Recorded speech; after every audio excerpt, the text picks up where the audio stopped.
Welcome to the Respectful Divorce Podcast. If you're considering a divorce, it's important to know that you have options for how you divorce.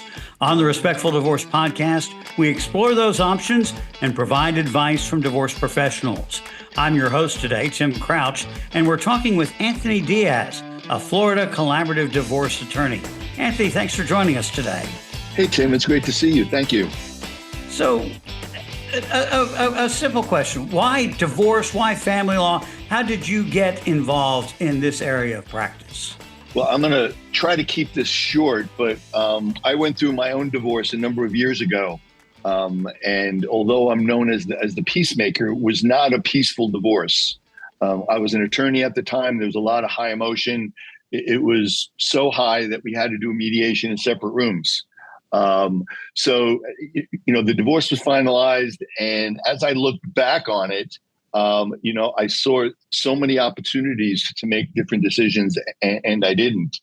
And I realized how difficult it was, even though I was an attorney and I did family law. And I imagined how difficult it must be for people who don't know the law that are going through such an emotional experience. And it's become a passion and a calling of mine to be able to help people move through the process more easily, with less emotion, and to have a peaceful outcome.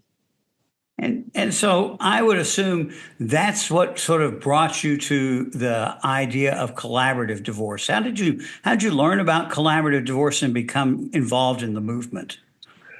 So back in around 2009, I was doing a lot of mediations, private mediations and courthouse mediations. And a number of attorneys had known about the collaborative process, heard there was training going on, and encouraged me and suggested that this would be a great fit with all of the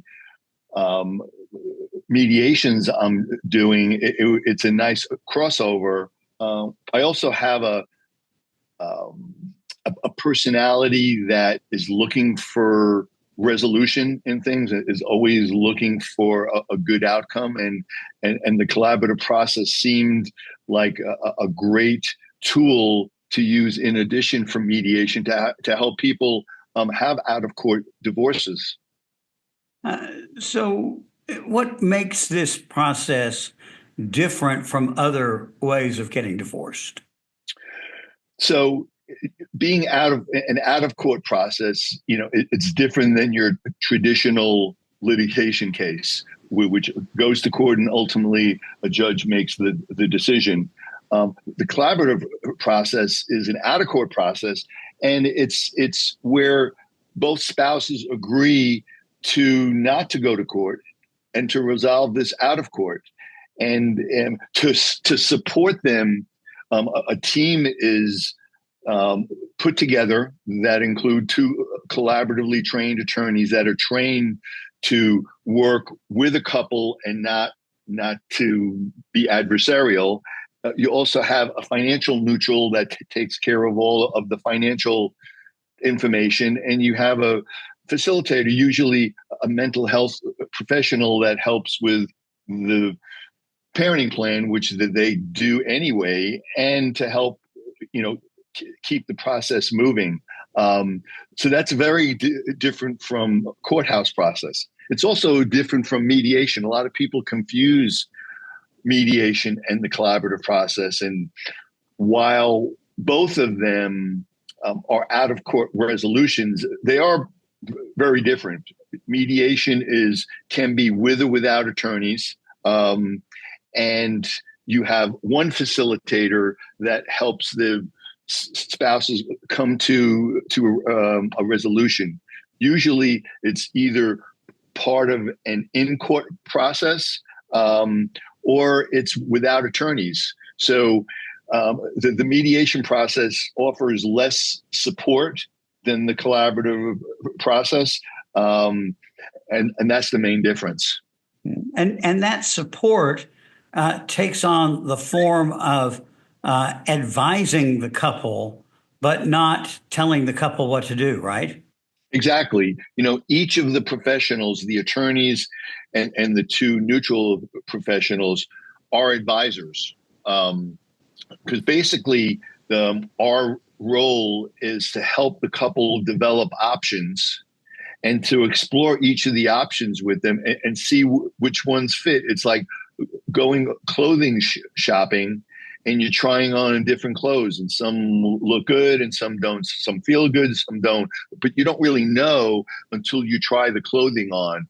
So the collaborative process allows the couple in an out-of-court, relaxed team atmosphere to look at the different options they have and to also work together as a couple. I mean, Tim, that's the unique thing about the collaborative process is everybody's working together. It's not us against them.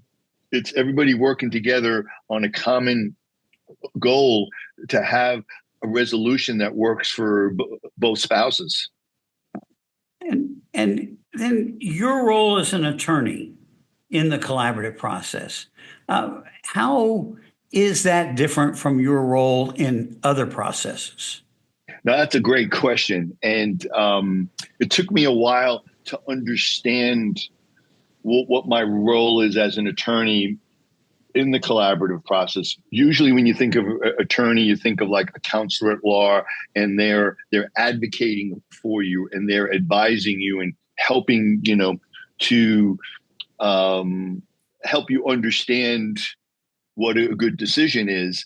With the collaborative process, the attorney's role is really to be an advisor, be a legal advisor, and to talk about the law and to be there for your client when they have questions. What their role is not to push them in one direction or another.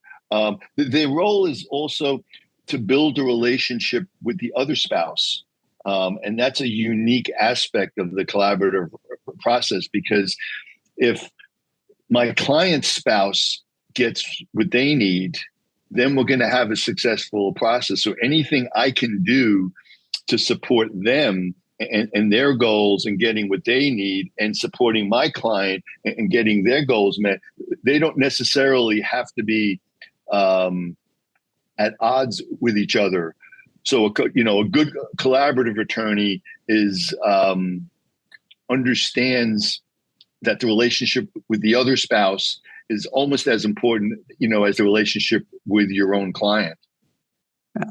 So I think the other thing that sort of stands out about the attorneys in particular, but everybody in the process signs an agreement. You won't go to court, so the attorneys won't take you to court if it's not going well, right?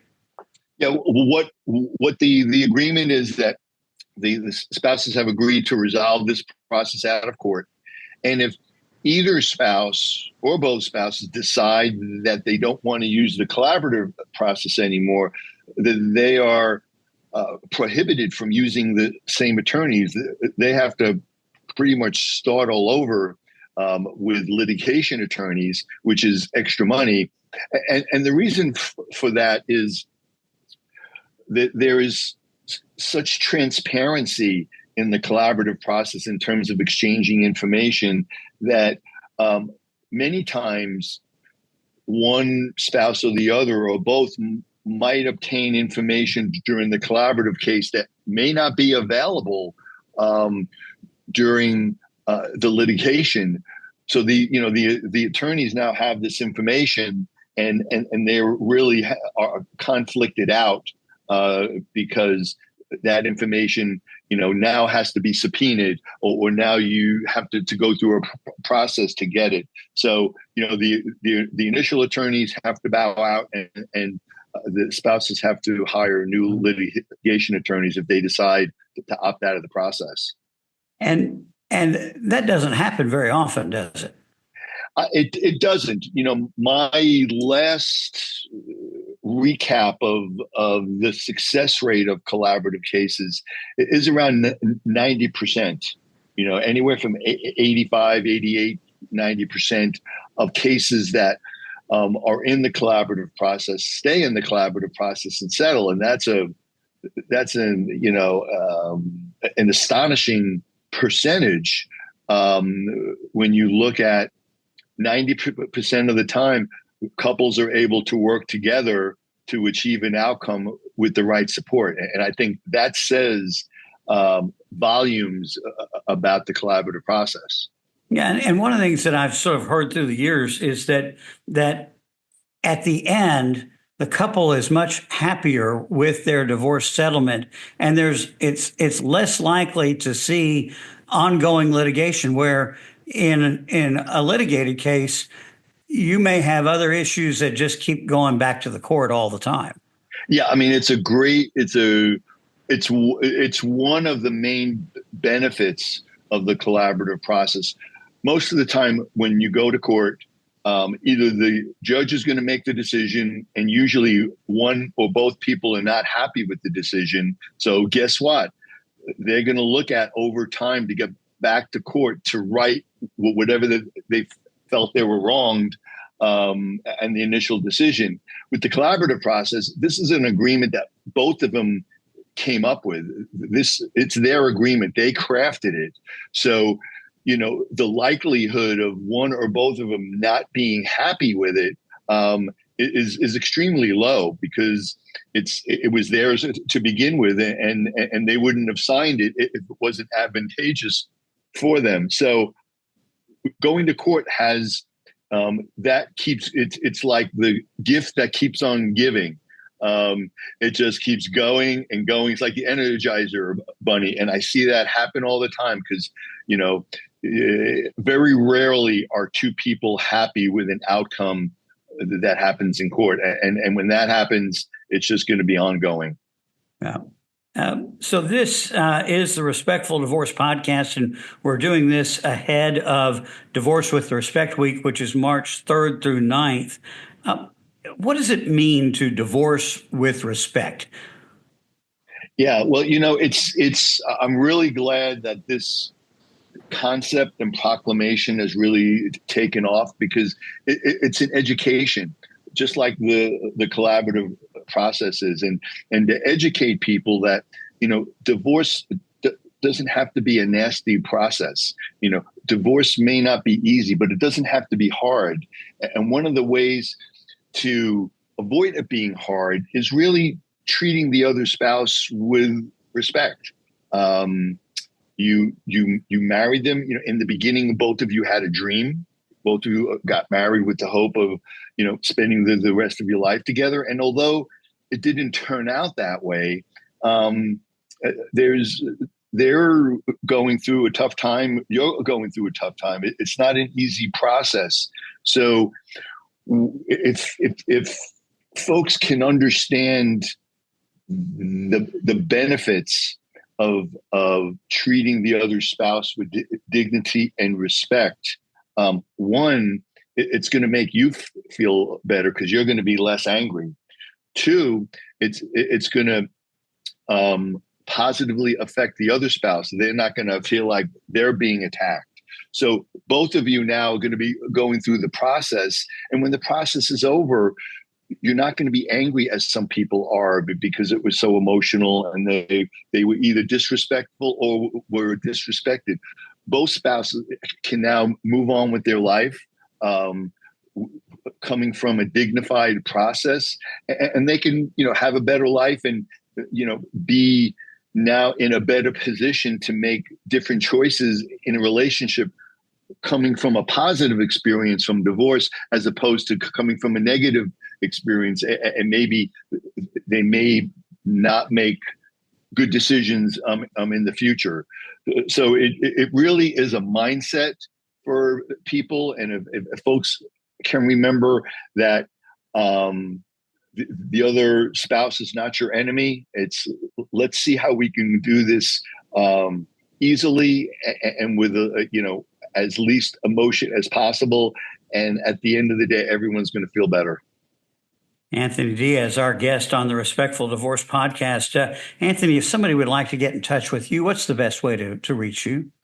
They can go to my website. That's anthonydiazlaw.com.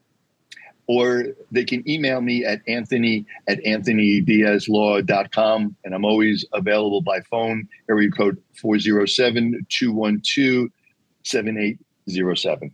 We'll put those links and information into the show notes, along with a link to the Divorce with Respect Week website. Anthony, thanks for joining us today. I appreciate you having me, Tim. Thank you. This important programming note that Divorce with Respect Week is March 3rd through 9th.